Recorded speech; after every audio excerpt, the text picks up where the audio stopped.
Well, good morning, everyone, and welcome back to our Sunday School series on the topic of Christianity and technology. We have a guest teacher with us this morning, Jonathan Barlow, who's coming from Starkville, Mississippi. Jonathan teaches in the data science program at Mississippi State University, and he's also a ruling elder at a PCA church there, Grace Presbyterian Church, where the senior pastor is Seth Starkey. He's also a friend of Pastor Tommy's. They went to Covenant Seminary together. And so we are very excited to have him with us this morning to teach on the topic of artificial intelligence. I'm thinking this might also be a good time for us to pray for our country too. Do you think so? So let's do that, and we will pray for our teacher, and then we will get started, shall we? Heavenly Father, we recognize that we live in dark and polarizing times, and yet your word endures and your promises endure. We do pray, Lord, for our country. We pray that your justice would prevail. We pray, Lord, for the safety and wisdom of our leaders. We pray, Lord, that you would get us through this difficult season and that we would all learn to trust in you more deeply. We also thank you, Lord, for the opportunity to hear from Jonathan this morning. We pray, Lord, that you would bless his teaching and that through him you would communicate your truth to us. And so we do commit this time to you, Lord, and give you the glory in Christ's name. Amen. Amen. Thank you so much. It's a real honor to be here at River Oaks. Thank you for inviting me. And I've listened to some of the earlier lectures in this series, and they were very good. So you guys have a very high level of discourse here in Memphis. So I'll do my best to keep it up to standard. Just as an overview, we'll talk about what artificial intelligence is. We'll talk a little bit about why now. Why is everyone talking about artificial intelligence all of a sudden? The answer, the spoiler, is generative AI, the ability to use AI to create pictures and text and so forth. We'll talk about some productivity increases that AI gives us and the positives. We'll talk about some risks of AI that are good to be aware of. And then I'll give a couple of suggestions for further reading or ways to keep up with this very fast-moving area. So I hope that will be useful. So first of all, we're just going to ask the question what AI is. And AI stands for artificial intelligence. And the artificial part, the reason why it's artificial is because it contrasts with the natural intelligence exhibited by humans, by animals even, and you can think, we have plants that exhibit some sorts of intelligence. Also, angels. Angels are intelligent beings, and they exhibit intelligence. But artificial intelligence is contrasted from that kind of intelligence. Generally, when we speak of artificial intelligence in the university context, we think of it as a collection of technologies that simulate, extend, and automate human intelligence through computing. And so you can think of, part of this class has already looked at Marshall McLuhan. Marshall McLuhan had a concept that technology extends human abilities. So the shovel extends the hand. And that's a pretty easy one to think of. A shovel looks a little bit like a cupped hand, and that's what technology tends to do. Well, AI is the technology that extends the mind, extends human intelligence, and is able to apply it to problems even when a human is not in the room. So that's the simulation part and the extension part. And then the automation part is that we have a lot of things in life that require judgment, and that we'd like for someone that didn't take an action based upon the state of the world. Driving is a great example. Even something as simple as keeping the temperature in a building constant or environmental conditions in a building. We want someone to think through, does the building feel right, and change the temperature in the building accordingly. And so we want to be able to automate those things, and so AI does that for us as well. AI also accompanies the digital transformation of industry and society. And no matter what field you're in, you've gone through a period they call the Fourth Industrial Revolution or digital transformation. It's where we started creating lots of business data. Every business process now is represented by data. And so everyone is awash in data. We have data for mortgage applications. We have data for criminal records.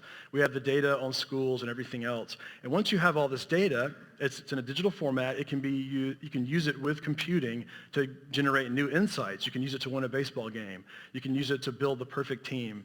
So all the different ways, and maybe beat the stock market. Those are the kind of things you might do with all of that data. So this digital transformation of industry, we've translated things in the real world into a mathematical context. We solve the problem there, and then we bring the solution out into the real world, and we hire a batter who can always get on base or something like that. So that's the idea.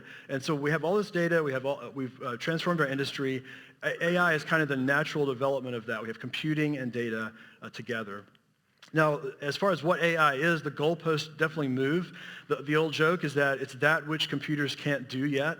So as soon as computers are able to do whatever we said they can't do yet, we stop calling that thing AI. A good example might be a thermostat. This is an analog thermostat. That little spring that you see on the left there, whenever the temperature in the room gets to a certain point, the properties of the metal will change, and that little bulb there that's filled with mercury will shift. Mercury will come down and complete a switch, just like you're flipping a switch on, and it turns on the temperature, it turns on the heating and cooling systems depending upon the conditions in the room. Now, we wouldn't call that artificial intelligence anymore, but it exhibits some of the qualities. You know, it thinks a little bit about the room, it makes a change in the environment based upon something that happens, and it turns on a machine. Another one might be an autofocus camera. Before the invention of the autofocus camera, humans had to focus cameras, take two lenses until the image resolves, and then you could take a photograph. This is a Polaroid, an early Polaroid camera from 1972. We don't call this AI anymore, but it's the kind of thing that we used to think only humans could do. And now something we do call AI is StatCast AI for watching a baseball game. I took this picture of my wall while I was watching a Cards game. See here, it looks like Martinez was pitching and Moustakas was up at bat, and they gave you a spray chart. So you see that 35% of the time, this batter is going to hit between second base and third base. And they call this AI because they're applying some basic statistical analysis. We barely call this AI anymore, but it's good for advertising, at least. So there's a lot of buzzwords around AI, but there's a lot of substance, too, that we'll get to. So the history of AI, you might have heard of Alan Turing. There's a good movie about his life, The Imitation Game. Alan Turing is one of the pioneers of computing. He realized that we're going to have to use machines to do mathematics if we're going to do enough mathematics to solve big problems. One of the big problems he tackled was the German Enigma code in World War II. They had a machine with a lot of combinations to transfer military orders, and it required a machine to break a machine. Then in 1956, the Dartmouth Conference, they proposed a 2-month, 10-person study of a newly coined term, artificial intelligence. They really thought that at the end of the summer, they were going to have this thing solved pretty much. They thought they would have intelligence all squared away by the end of 2 months. Did not happen. In 1960, there was an idea for something that looked a little bit more like a human brain cell, a perceptron. We'll get more to that in a minute. And then there was a long period of time during which AI did not succeed. It did not produce many results. They called this the AI winter. By 1974, DARPA was not funding any new AI research. DARPA is the Defense Advanced Research Projects Agency. They're the ones that make all the cool technologies for the military. And they just pretty much stopped funding artificial intelligence. Initially, they wanted to use AI for translating languages. They wanted to intercept an enemy signal in any language and translate it into English so they could act on it in a military way. It just did not work. And then the first generation that started showing some promise were called expert systems in the 70s and 80s. And these were based upon human-created rules. And they were used for things like, opening a spillway of a dam when the water got too high. Pretty obvious, right? The water gets 50 feet above this line, turn on the spillway to relieve the pressure on the dam. And this is the rule-based AI. And I saw this meme on Twitter. And people that are skeptical of modern AI, they think about rule-based AI. You see, the point of the graphic is that Fred, who's solving the crime on the show Scooby-Doo, pulls the mask off of the villain, and it turns out that AI is really just a bunch of if-then-else rules in disguise. So that's a lot of people think that AI, we're talking about AI, it's just a buzzword, but behind the scenes there's lots of human-created rules. But that's really not the way things are anymore. If you look at the top here, this is the non-AI computing approach to a task. Let's suppose you have some input data. It's a picture of a zebra. And then the human rules might be, do you see stripes in this image? Does it look horsey enough? Is it black and white? Then maybe the output would be that it's a zebra. And that's kind of the old school expert systems approach where humans had to sit down and make a list of all the rules. But think about the friends you know who are good at playing violin or quilting or making artwork or even framers on a construction site. Do you think that everything they do on a daily basis could be reduced to a set of rules? It's very difficult. Experts know more than they can tell about their activities. When you become a virtuoso on the violin, you could never turn around and make a list of all the things that if anybody followed in the whole world, they would also be a virtuoso. It takes time, it takes expertise. So the AI approach is a little different. And there are some human rules involved, but the humans are just setting up the rules by which the machine will learn. And then you give a lot of input data to something called a neural network, and this is an approach called deep learning. And you see that network has a bunch of nodes that are connected to each other, and they're in layers. So it's kind of trying to mimic what we think might be going on partially in the human brain, although this is not a very close approximation of what humans do at all. But you see these different layers, and eventually this system will be able to approximate rules. So you give it 1,000 pictures of zebras. You don't know how it works, but you've tuned this gigantic set of parameters so that when you put a picture of a zebra in, it lights up and says that's a zebra. So that's kind of a simple way of putting it. But you can think of AI training as giving a lot of input data to a learning system, and the learning system discovers the rules that already exist in the world. Let it listen to 1,000 violinists play violin, and it might discover some principles of playing violin well, or it might discover the principles that make a zebra look horsey and have stripes. So that's a little bit of the difference. So the history continued is that in 1987, they basically rediscovered the idea of a neural network because they had the computing power necessary to compute the mathematics involved in the learning rules. And then DARPA began funding research again in 2008. In 2012, a guy named Alex, his first name is Alex, invented the AlexNet, entered it into a competition, was able to correctly identify the animals in a bunch of pictures and other objects as well. And it kind of proved the point that we can start to use high-power computing along with lots of data to learn about the world. Google Translate in 2016 started using AI-based translation. Up to that point, it used a bunch of human-created rules. If you see L in Spanish, make it a V in English. But eventually they switched to this AI system that detected the rules that are latent or already existing in the languages that we speak to each other, and the system worked much better at that point. DeepMind AlphaGo beats the world's best Go player in 2017. Go is one of the most complicated board games that humans have ever invented, and an AI has beat them. AlphaFold 1, 2018, this is predicting the structure of proteins. Whenever you have a molecule that comes fresh off of some RNA, then at that point it can fold and become many kinds of proteins. And so AlphaFold began to be able to predict these proteins that are possible in the real world. GPT-3 and ChatGPT 2020 and 2022, this is going to be the thing I'll talk about in a moment, but it really showed the promise of AI for generating content. It started to feel smart all of a sudden. AI really seemed like a smart thing. I'll mention it more in a moment. And then 2024, to catch us up, all of the models that I'll talk about in a moment have gotten to a later stage of development. They're very good. I'll show some examples. And then AlphaFold 3 has predicted, I think, the three-dimensional 3D structures of proteins, and it has predicted 214 million proteins. So the initial contest that AlphaFold won, they actually closed the contest because no human teams were doing better than AlphaFold anymore. So we've been able to predict most of the proteins that can exist in nature. Now, the Sputnik moment, just like the little satellite that went up in 1957 and kind of revolutionized American education and our focus on the space race, was ChatGPT. You've probably all heard of ChatGPT. Don't know how many of you have gotten to try it, but in November of 2022, ChatGPT was released on the internet. And you'll see these little numbers. These numbers are kind of like an engine. You might have a 4-cylinder engine. That's pretty good. You get a 6-cylinder engine, it lasts a little longer, better on the highway. Same thing with GPT. It came out with a 3.5 version model, and that's like the engine under the hood. And then you're going to see GPT, which is, I'll tell you what that means in a moment. As they get better and better and have newer models of cars, it'll have better engines in it. That site got 1 million users in 5 days. It reached 100 million users in 2 weeks. And it's a very simple site where you type in a prompt. You can ask it to generate a recipe for chili that does not use jalapenos. And then you'll get a response with a recipe for chili that does not use jalapenos. You can ask it to write a love letter to your spouse in the style of an outlaw country song. That'll be appropriate for someone who's really into Elizabethan English. Okay, and you'd give an Elizabethan English phrase, outlaw country song for your wife. March 2023, GPT-4 was released. It's a much better model. 2024, GPT-0. Who knows when we'll get GPT-5. So how does this thing work, and what does it look like? I'm going to give you an example. What you do is you just type in a prompt. So here's my prompt. Please complete this sentence. The rain in Spain falls mainly in the. And then the system said, the rain in Spain falls mainly in the northwestern region. So kind of a sad trombones there. You were expecting the musical theater answer. And the reason why I did that is because of two technologies. The first one is called the transformer, and that's what the T in GPT stands for, Generative Pre-trained Transformer.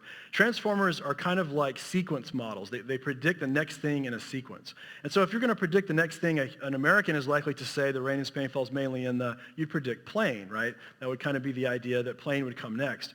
But there's another technology under the hood that they use to create this system called reinforcement learning through human feedback. And its goal is not to predict the next likely word, it's to predict what a good answer to a question would be. So if you really want to know where it's going to be the rainiest in Spain, it predicted that would be a good answer, the northwestern region. And they do that by having a bunch of humans interact with the AI and then scoring which answers are better. They also have question and answer pairs that they get. And this system essentially vacuumed up all the content on the web, all of the highly upvoted threads on Reddit, social media, all the books that have ever been written and digitized in the world, a huge collection of internet data from websites. And so, and a lot of code, a lot of software code. These systems can write software code as easily as they can write English or any language you like. And so they vacuumed all that text, and they learned how it is that humans talk, so it can predict the next word. And it also learned what looks like a good answer to a human. What is a human looking for when they ask a question? And so I went on and I said, please complete this sentence. The rain in Spain falls mainly in it said the northwestern region, of course. And then I said, how was the sentence completed in the musical My Fair Lady? And it said, in the musical My Fair Lady, the sentence is completed as follows. The rain in Spain stays mainly in the plain. Now notice two things. I didn't repeat what it is I was asking about. It has context for the conversation. When I said the sentence, I didn't specify which sentence, but it assumed I meant the earlier sentence that I gave it. That's like talking to a person. When I talk to you and talk to my wife when we're hanging out, there's a you know what I mean quality to human language. We track with each other. We're both humans, and so the context of the language is pretty good. Eventually, I start asking, who the pronouns refer to, who is she, and what did she say, and who is that, and that kind of thing. But up to that point, humans are pretty good at following each other. This system also follows the context. And the other thing, notice I got the quote wrong. The rain in Spain falls mainly in the. It knew that I probably meant the rain in Spain stays mainly in the. So even though I didn't have the quote right, even though I gave it no context for my second question, it was able to answer the question pretty well. So that's the astounding thing about these systems. They just don't work like previous computer systems in which a semicolon out of place would mean that your code failed and didn't work and you had to redo your code. So they call this generally generative artificial intelligence. It's a new species of artificial intelligence. It has broad abilities. It's not narrow like previous AI. Previous AI was used for specific purposes, image recognition, protein folding, playing a specific game. But this is trained on all of the things that humans have created over time. So it's vacuumed up the products of human culture, the products of human expertise, and has learned how to reproduce what we do. It also is able to interface with humans in natural language, which means almost anyone can be successful using AI, whereas before, programming is very difficult. You have to be very specific in the way that you program a computer. These systems always produce an answer, though. So no matter how unlikely the next word is, it will give you the next word. And this leads to something that people call hallucination. Sometimes it will make up a citation for a book. You say, hey, give me a good book about music theory. It might just make up a title for a book if it doesn't have a lot of those in its memory. So it's kind of like a human in that sense. The things that it has not read about a lot, it might just sort of bluff its way through the next sentence, which is good and bad. It shows you that it's working kind of like we do. But at the same time, you're going to get output that you should be suspicious of, like you would be suspicious of an intern or a grad student or yourself, even if you're trying to remember something. Here's an example that will just show you how sophisticated they are. This is one called Claude, and I said to Claude is the name of the search engine. I said, I have a Chinese colleague who lists his name as Qianzhu Ho. Should I think of Qianzhu as his first name and Ho as his surname? And this system, this is the response, and it was very sophisticated. It basically told me that generally in China, people list their first name last and their last name first. But in this case, it inferred that my colleague was conforming to the Western naming order just to be convenient for colleagues in the United States. And so it told me that when I write this email that I was about to write, and I wanted to check myself before I wrote this email, it said that I should probably call him Mr. Ho. Qianzhu would be an informal way to address him as his first name, Dr. Ho, actually. So this is the kind of thing that these systems are capable of, very sophisticated answers that are pretty high quality. It'll astound you if you haven't used them yet, just how good they are. Generative AI really surprised everyone. They take surveys of computer experts at a lot of conferences. After generative AI came out, they started estimating 50% nearer time they started estimating by a decade sooner that AI will be able to accomplish about 50% of current work tasks. So 50% of the things that we do on a daily basis in our work are subject to automation through AI, and that 10 years sooner than before. And in some areas, it is already possible to automate those things. And so where we are now with generative AI is that we have many of these multimodal frontier models. Multimodal means they can take in text, they can take in video, they can take in audio, and they can produce the same kinds of things, and computer code as well, many languages. We have many of them. And frontier models are models that cost a lot of money to create, and the big internet companies have the kind of monopoly on these right now. GPT, Claude, Gemini, Grok, Meta, and Mistral are some of the big ones that you'll hear about. Meta is the company that owns Facebook, and they have a good AI department. They can produce music, images, video. It's amazing what you're seeing about video now. That's the last frontier. Progress is being made on agents that are AI. So an AI agent doesn't just produce content. An AI agent might go out and renegotiate your rent with your landlord. That's the kind of thing we want AI to be able to do. Plan a vacation for me and get all of the reservations going, that kind of thing. Now, there's some debates. This is a very jagged frontier, as Ethan Mollick calls it. There's kind of uneven capabilities, just like we have uneven capabilities in the human population. There's lots of uneven capabilities with AI. People wonder how smart they are, whether they're a viable model to what they call general artificial intelligence, which is a system that thinks as well as humans do or better. Whether to what extent AI will affect the labor market. Will this replace labor, human labor? Scarcity and ownership of training data. These systems rely on lots of data that humans have produced. The problem is a lot of times that data is owned by someone like the New York Times. And then how to manage various risks posed by AI. And then a coming wave of legislation, regulation, and occupational best practices. It will affect all of our occupations, especially education, the legal profession, any profession that uses words a lot and has to think through things. AI is really making a big impact already. How smart are they? On the uniform bar exam, GPT-4 scores in the 90th percentile on that particular exam. On the LSAT, it performs at 88th percentile. On the SAT, the 97th percentile, it does right now. The GRE verbal, 99th percentile. That's the one you take to get into graduate school. It does the worst, it looks like, on the AP chemistry exam. So if you really want to show your mettle, you take the AP chemistry exam if you're a high school student in the room. AP macroeconomics, 92nd percentile. AP statistics, 92nd percentile. So it scores very well on standardized types of assessments. And this chart, the green arrow, shows you the baseline of human performance. And since about 1998 to the present, AI capabilities have begun to meet or exceed the baseline of human performance in many, many areas, like building reading comprehension with unanswerable questions, reading comprehension, image recognition, language understanding, nuanced language interpretation, handwriting recognition, etc. There's no doubt that GPT-4 probably recognizes handwritten text better than a lot of undergraduates who do not have cursive writing in their elementary school curriculum. So it's amazing. And then how does it help our work?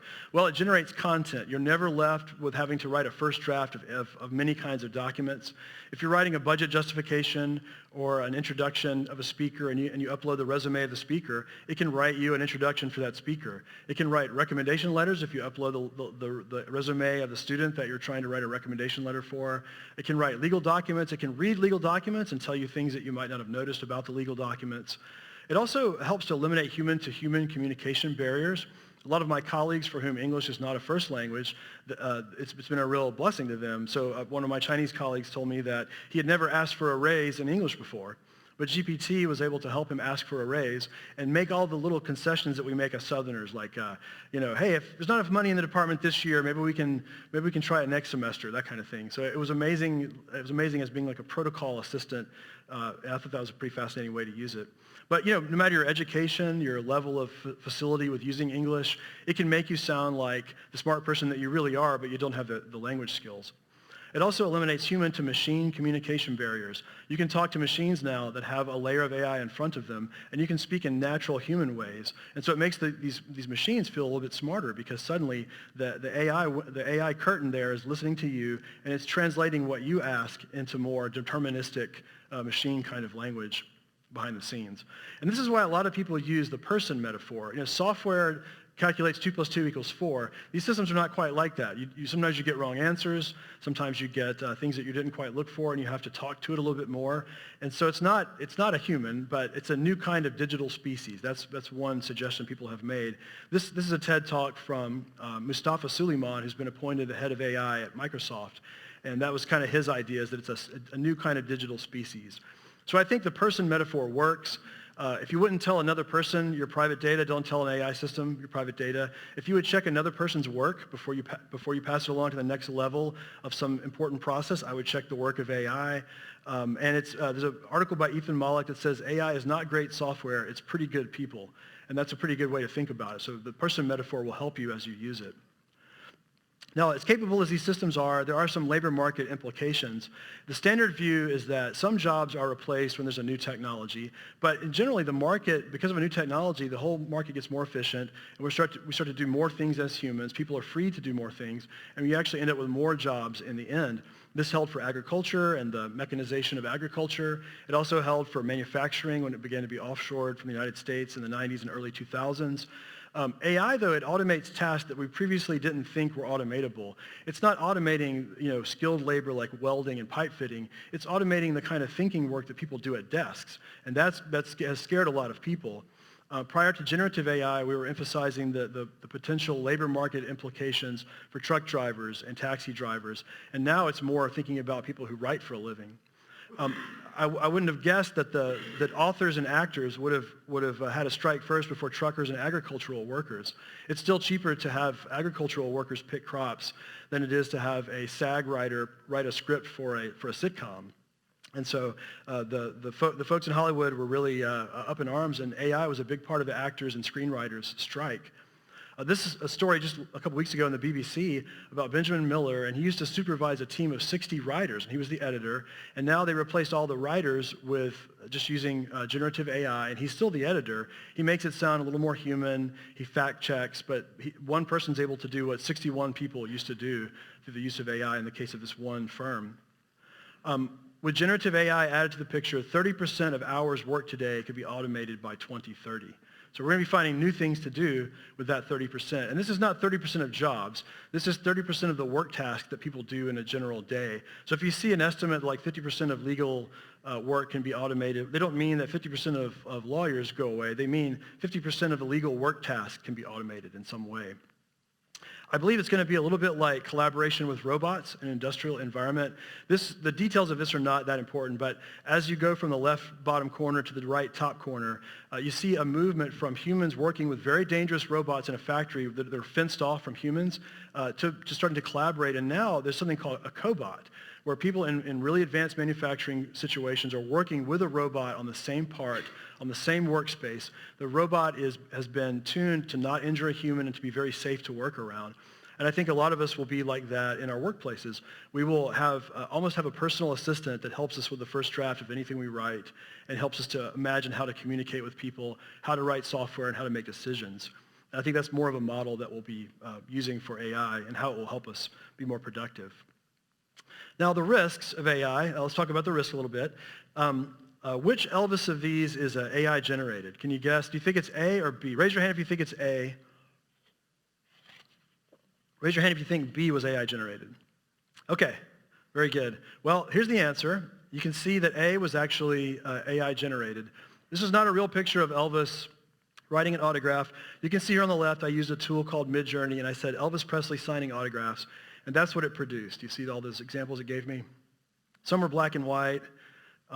So this photograph A was created by an image generation system called Midjourney. Elvis never took that picture. Now, in 2022, when Midjourney first started becoming very popular, I had it to create an older male fashion model who looks like Hemingway wearing a very elegant white jacket by Versace and holding a British bulldog. And I told it what kind of camera lens to use. And so this thing has vacuumed up millions of photos on the web, and it's learned how to make photographs. Now, if you notice, pretty interesting, this fella has he has very many supernumerary digits. He has 1, 2, 3, 4, 5, 6. So definitely the most interesting man in the world, no doubt about it. That's kind of what I was going for, a Hemingway-looking guy. Okay, well, here it is in 2023 as the algorithm improved. So here's what you can see. Boy, they look pretty good, right? All right. And then here's 2024. Look at this guy right here. So you can see just in a couple of years here how good image generation has gotten. This is a model that's similar to a transformer. It's called a diffusion model. It uses transformers principles, but it nudges all the pixels on the page from chaos into some kind of order based upon a prompt that you give it. And so and it keeps trying until it gets a picture out of it. I asked it, you might have seen my article on the PCA's website, By Faith Online. I asked it to create a selfie of Amelia Earhart after she landed on the beach. And so it generated this picture that Amelia Earhart took with her cell phone that didn't exist, of course, on the beach. I told it what kind of aircraft she was flying. It did a passable job at a single prop plane. It's not the right kind of plane, but it's closer than it did when I tried it in 2020. And it's pretty emotionally punchy kind of picture. She looks devastated. All right, another one is the ability to generate content that's audio. Now, the reason why I'm talking about these is because people are calling these deep fakes, making something that actually didn't exist, making it look real, and the potential this could cause for different problems in our society. There's one called 11 Labs that has used a principle similar to transformer models to be able to generate text from samples of voices. So this is Ronald Reagan, and this is a real speech that he gave. I think it should play. Forget how much unites all the members of humanity. Perhaps we need some outside universal threat to make us recognize this common bound. That's a very famous speech to the UN where he suggested that if aliens came from outer space, we would all kind of draw together as citizens of the world and in peace. I guess that was kind of the idea of the speech. So here's one that I generated. I took a minute of the audio of that speech, and here's what I generated. Nancy and I were proud to welcome Tommy and Beth Lee to the White House recently, and I'll never forget when Pastor Lee danced on the table and raised a toast to the Strategic Defense Initiative. So, pretty good. Pretty close, not too far from the mark. I used Reagan. Now, I tried to make one with Biden. I was going to have Biden donating a $50 million grant to River Oaks, but notice it said blocked voice detected.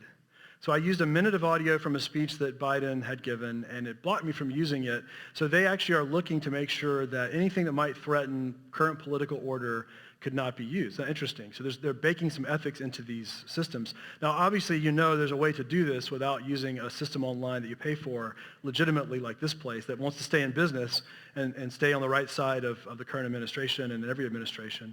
So that's pretty interesting. Now, here's another one for you. Audio deepfakes. Here's your own Kyle Dillon.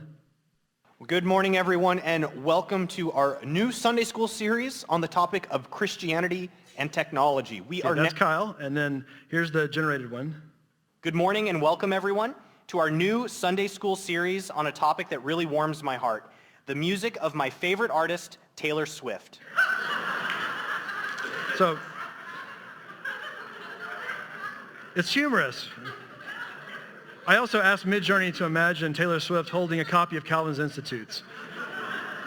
Midjourney is still having trouble spelling things correctly when it puts text on, because it knows what books look like, but it doesn't know really how to spell yet. It's not the same kind of model as the writing models. So there's Taylor Swift holding a copy of Calvin's Institutes, a photorealistic drawing of her. Now, the concern is that people might use deepfakes for defamation. This was actually a Maryland high school principal, and someone used deepfake technology to make him say some really unconscionable things that would get you fired. And of course, he was fired, but then they found out that it was deepfaked. And so there was a real action in the real world. A person got fired over this, but then the faker admitted it, and the person's job was restored.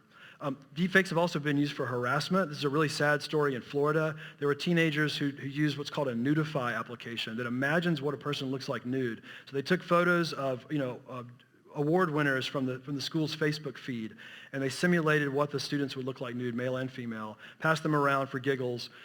But it was a serious matter. It's actually illegal under Florida law to do that. And so these students were actually, they're 13 and 14, were charged with felonies. I don't know what the outcome of this will be, but they were using this to harass their classmates.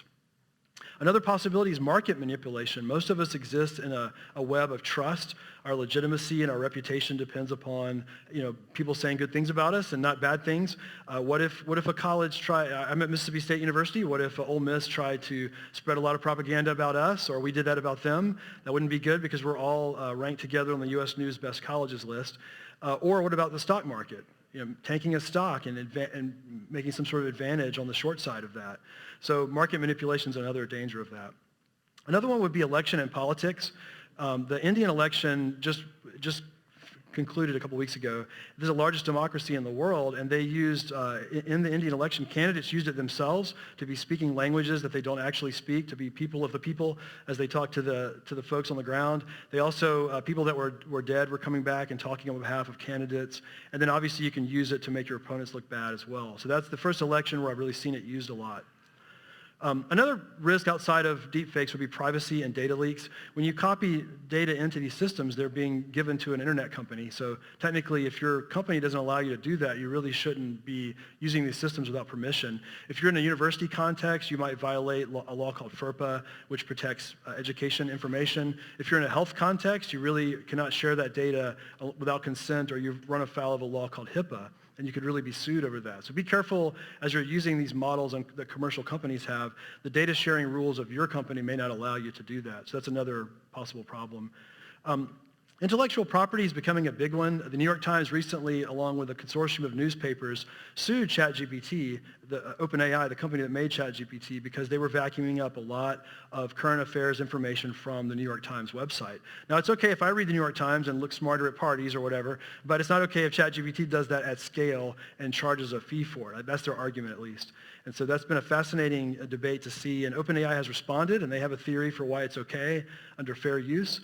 They're not actually storing the New York Times. What they're doing is they're storing basically digital instructions for talking like the New York Times talks. You can think of it like that, and that's their argument. So a pretty fascinating rule. The United States Copyright Office has said that they will not issue a copyright for something generated by a machine. So it has to be human generated to receive a copyright. So you can use AI right now to generate a novel, but you better make sure you modify it enough to be your own work, or else you can't actually even copyright it if someone were to challenge that. On the creative side, what I really think is going to happen is that the creative tools will start to look so much like a tool and not like just copying based on a picture, that it's going to be hard, it's going to really blur the lines in what's creative and what's generated from other people's content. This is a tool where someone is gradually using a very rudimentary drawing on the left, so that at each step, the generative AI will draw a new picture of a cat, that now it's going to add another leg, now he's going to add another leg. And notice that the little cat now has a paw. And so this looks like the kind of tool that an artist might use in their daily work. It's going to be a very blurry line between AI and all of our creative tools that we use to make movies, television, advertising, and the kind of the more direct way of just asking it to generate something for you. So that's going to be really hard to draw a line around. There are some cybersecurity risks as well. Not only risks from AI being able to mimic and quickly adapt and become a very smart hacker overnight, but also attacks against AI sites that have so much data, attacks against AI systems that we're using to run important infrastructure like dams and air traffic control if we ever use it for that. So a lot of that kind of work is being thought about on the Center for Internet Security in the government. They're using AI in admissions screening and in job screening. So when you apply with your resume, based upon successful past candidates and successful past workers, they might judge your resume against a similar model.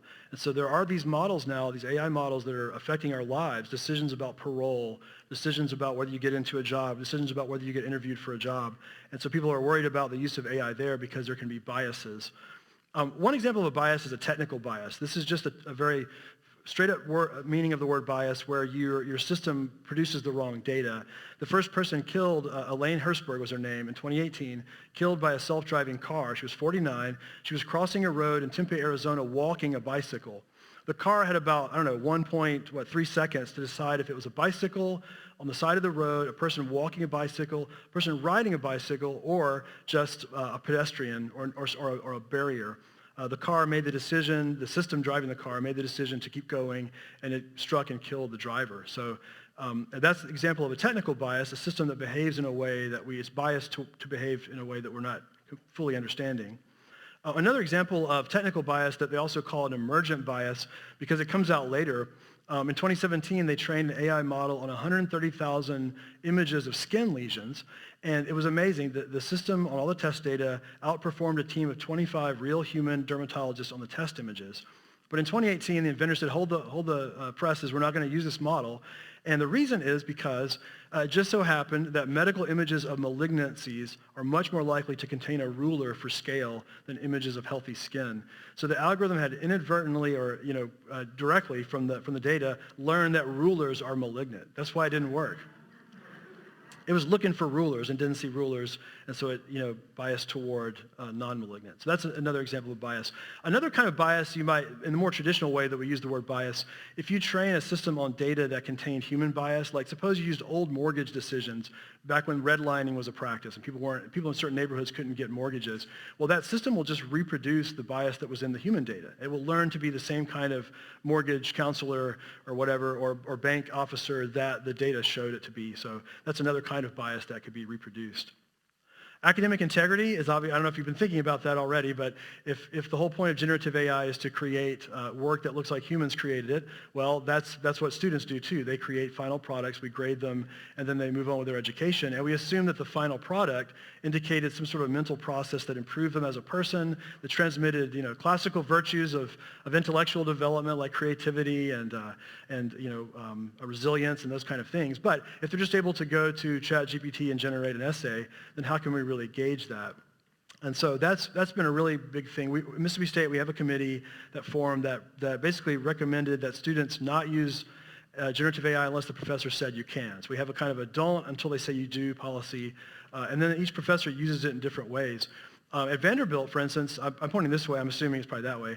I forget which is north and which is south. But anyway, it's that way. Okay. Vanderbilt, there's a professor using it for a class on French history, and every student is chatting with a historical character. So, you might have a 5-minute talk with Robespierre or whatever, and so the system pretends to be Robespierre and responds in ways that are like that. So there's been quite a lot of interest in using it and leveraging it for good in education, not for bad. I would just say one of the big things is that you finally have a personalized tutor. You can start, if you just try this on your own, pick something that you don't know about and ask it to teach it to you. So maybe, how does an airplane fly? And say, okay, how does an airplane fly, ChatGPT? Explain it to me like I'm a 5-year-old. And it will start there. And then you'll ask the next question. Okay, now I understand X. Can you give me Y as you might talk to a 10th grader? And then pretty soon you'll have learned how airplanes fly. You'll learn about the principles of pressure on a wing and all the things that you need to know. And it's pretty fascinating to learn that way. And so I use it sometimes that way.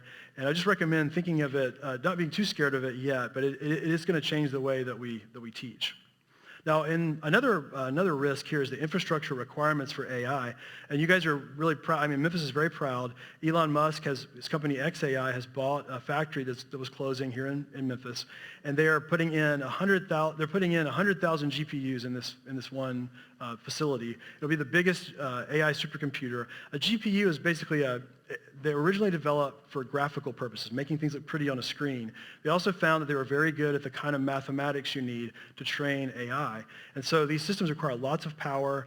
This system is going to require, this particular data center, for the cooling and everything, it's going to require the power that would be the equivalent of a plant that could power 100,000 homes. GPT-6, they're estimating it might require a gigawatt power plant, which would be a nuclear reactor or the Hoover Dam. So these systems require lots of power. They require lots of water, which we have water. That's great. You might even see a southern AI corridor like we have the southern automotive corridor, just because we have a lot of resources, and in some places we have good power as well. Now, as Christians, there's other concerns that we have that I wouldn't talk about necessarily in a college classroom with my college students, but idolatry and relationships are a big one. I can talk about relationships a little bit, but Psalm 115 says, "Their idols are silver and gold, the work of human hands. They have mouths but do not speak, eyes but do not see. They have ears but do not hear, noses but do not smell. They have hands but do not feel, feet but do not walk, and they do not make a sound in their throat. Those who make them become like them. So do all who trust in them." And there's this principle in the Bible that when you worship an idol, you start to exhibit the qualities that idol exhibits. Idols are very mute. Societies that rely on idolatry spend a lot of time looking at images and not talking to each other and fellowshipping as Christians. As Christians, the center of our worship is a feast. That's what we look forward to in heaven, the wedding supper of the Lamb. And so, feasting and celebration together is a huge part of Christianity. What will it mean when everyone has these, idols that they can talk to? On the bottom right is a picture of little teraphim. These are the kind of idols that you might read about in the Old Testament. These are household gods that represented family members, and they were part of idol worship. I notice on the right here, there's a young worker, and on the back of her chair it says, "Only ask questions if you have already tried with ChatGPT."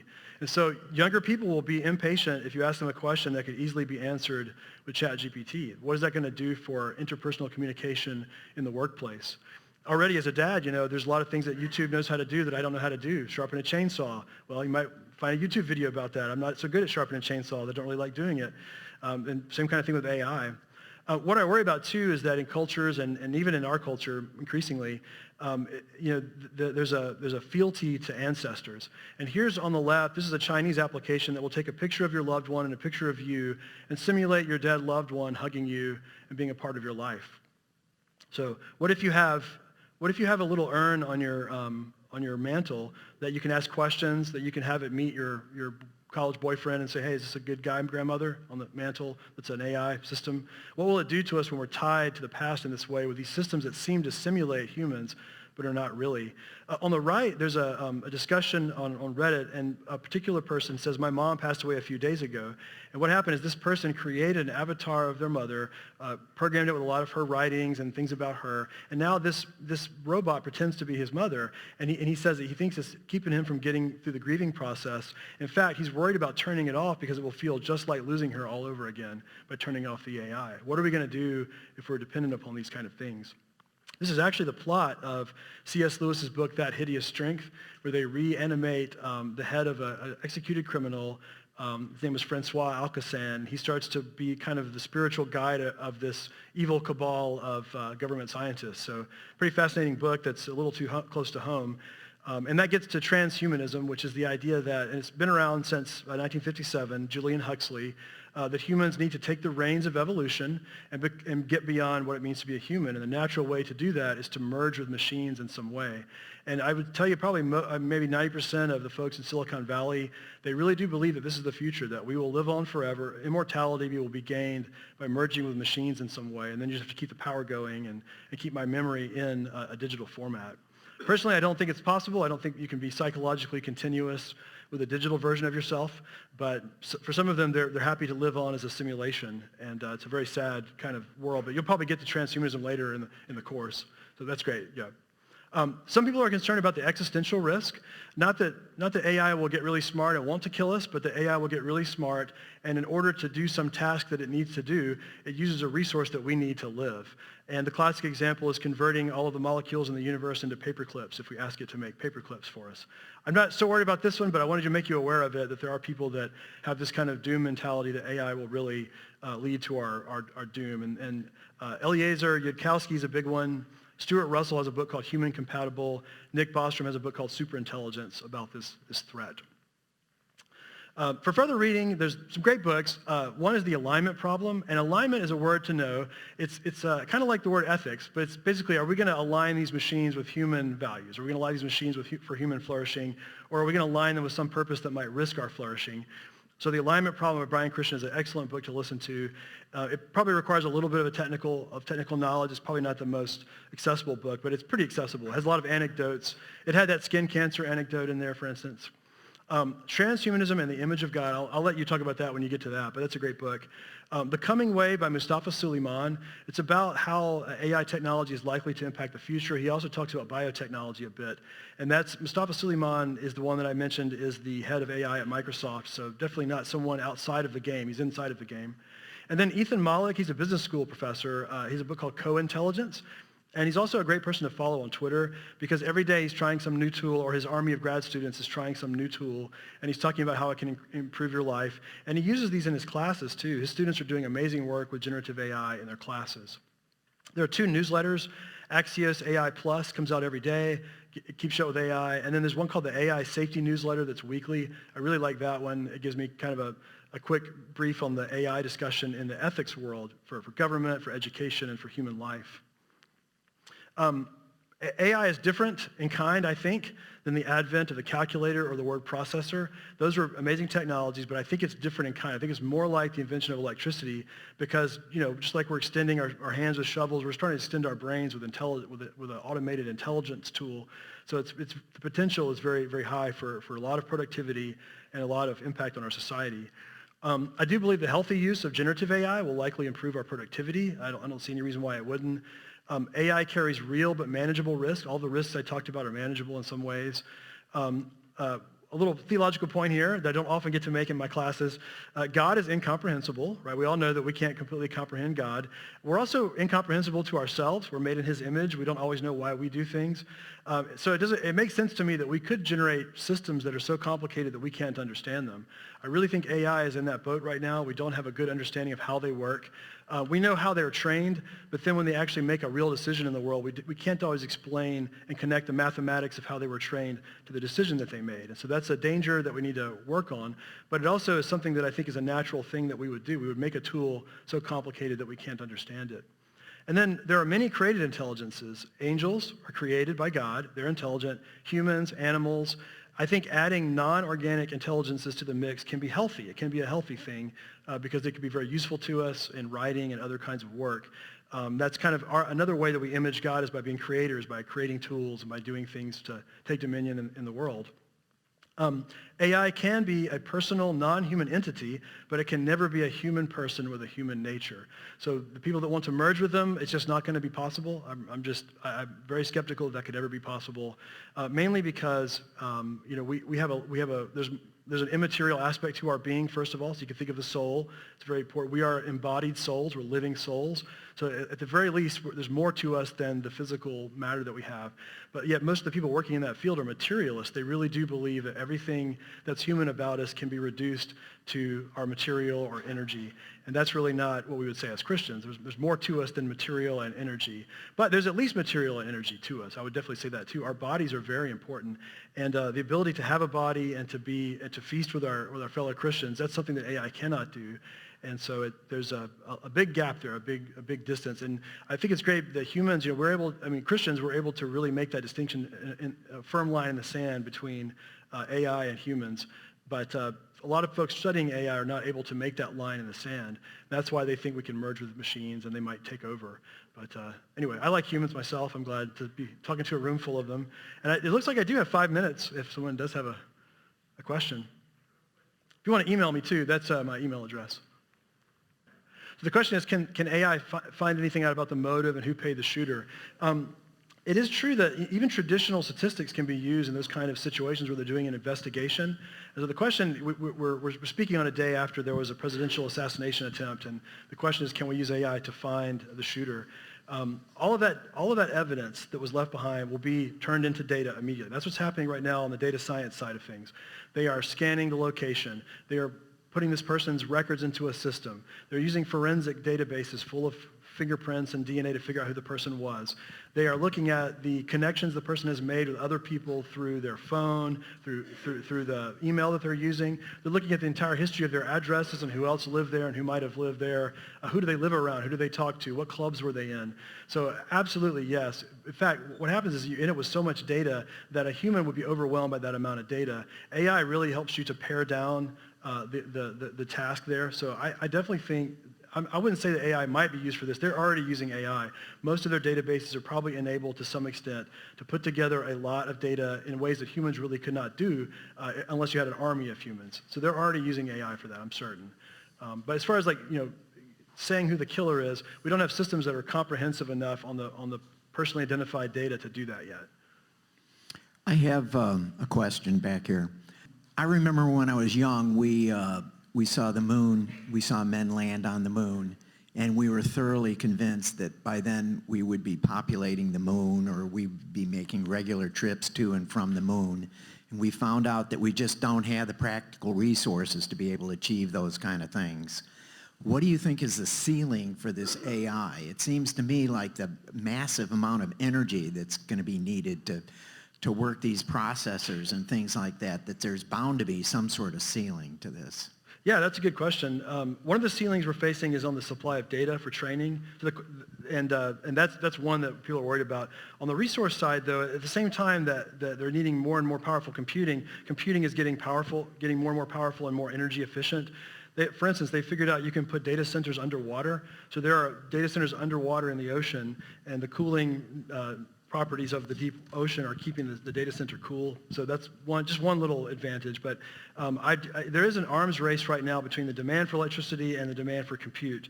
And the systems are getting more efficient, the computers are getting more powerful, and their electricity usage is lowering, but now we're doing more with it. So, I mean, obviously, this is almost like the practical question about Malthus and can we exceed the productive capability of the world. What we usually have to do is make decisions between guns and butter.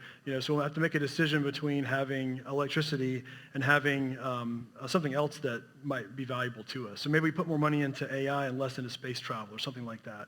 I don't know what those decisions will be, but the practical limit on the resources, it'd probably be best to talk to someone who's a real expert on electrical generation. Probably the bigger problem is that we're putting more emphasis on intermittent sources of electricity like solar and wind, and these really need continuous power. So a state like Tennessee, a state like Mississippi, if we can have a ready supply of electricity ready to go, nuclear and other sources, then maybe we could take advantage of some of this and supply that need. So it's probably not a resource limitation at this point yet. And I think the technology will get good enough and efficient enough to where we can do what we need to do without using all the coal or whatever the source is. I'm not an energy person, but. A couple of questions here, Doc. The more you read about this, the more you study it, it reminds you so much of the computer HAL. Yes. In the Space Odyssey. Right. Which is kind of scary. So I have two questions. You mentioned the fact that over in Britain, 60 jobs were eliminated by AI. So that leaves one person in charge. So if you have one person, you might only get one opinion. So everybody with blue slacks, gray sport coat, horn-rimmed glasses, and teaches at Mississippi State is a communist. Okay? And secondly, who enters the data? Okay, good question. I don't know, I can't speak to my colleagues' political affiliation, although they're probably righter than not, but that's funny. But I'm not sure what they would say about that. That's a funny question. But yeah, you're right. If you have one person in charge of 60, and also you have one AI probably creating those 60 essays instead of the rich perspective of many people.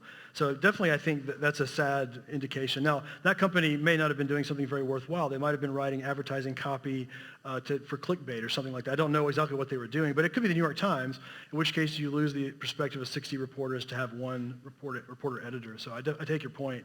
What was the second question? Sorry. I was thrown by the communist comment. Who enters the data, right.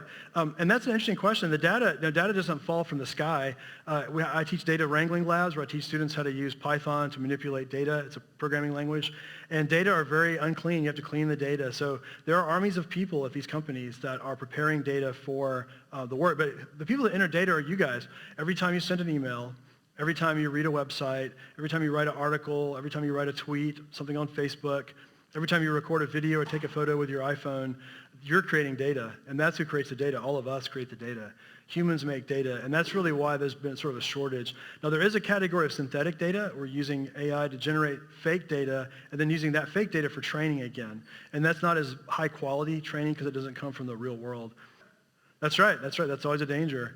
The other thing, too, is sensors create data. So data comes from sensors on cameras, thermometers, so that's another source of data. Yeah, Big Brother can create data. That's right. Speaking of Big Brother, next Sunday, I'll be continuing this topic in our Sunday school class.